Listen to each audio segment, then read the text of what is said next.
Biblia inatuambia kila kiongozi ama uongozi uliopo umeruhusiwa na Mungu. Kwa hivyo hata uwe na ushawishi kiasi gani ama uwe na mambo kiasi gani, wewe hautaamua, ni Mungu ataamua. That is the truth as it is. So 2022 wengi hawakuamini inawezekana, lakini Mungu alipanga. 2027 Mungu atapanga vile mambo itakuwa. Ile mimi nawauliza wa Kenya, tuweke amani na tupige kura kwa pamoja. Hiyo ingine Mungu atapanga. Ni kweli ama si kweli? Si namna hiyo? Mwisho mimi nataka niwaeleze hivi. Hii Kenya, nilisema pale mwanzo ya kwamba hatutaongea juu ya mambo ya ufisadi. Tutafanya yale ambayo yanatakikana ifanywe ndio ufisadi ikome katika taifa letu la Kenya. Watu walifikiri ni mchezo, wengine wakafikiria ni mzaha. Tulikuwa na cartels, tulikuwa na brokers, tulikuwa na wakora ambao walituangaisha kwa mambo ya fertilizer. Wale wakora wote tuliwasafirisha, wengine walituuzia mawe ati ni fertilizer, walikipata.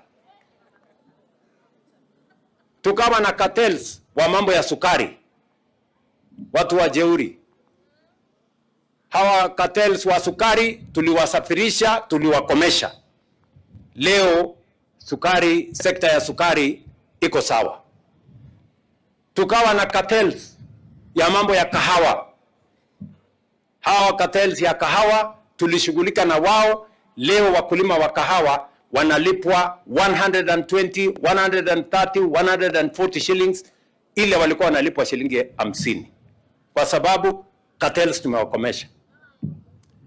Hawa cartels ya mambo ya mafuta watakipata, hawawezi kuhepa, kwa sababu haiwezekani katika taifa letu la Kenya watu waone tuko na shida ya Middle East, wanajaribu kuja kukoroga shida ingine hapa Kenya.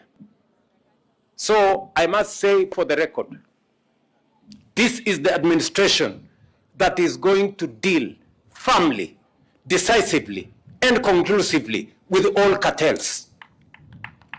We finished the cartels in the fertilizer sector. We finished the cartels in the sugar sector. We finished the cartels in the coffee sector. We will deal with the cartels in the oil sector. And that is as clear as it should be. And we are going to be decisive, we are going to be firm, so that we can have accountability in Kenya. Kwa hivyo, wacha niseme kuzidi hapo. Tuko na mgeni wetu wa heshima ambaye atakuja aseme, alafu atuongoze kwa mambo ya harambee. Nataka sasa nimkaribishe kiongozi wa baraza la mawaziri ambaye ni mgeni wetu leo katika kijiji yetu hii, Mheshimiwa Musalia Mudavadi. Tumpigie makofi jameni.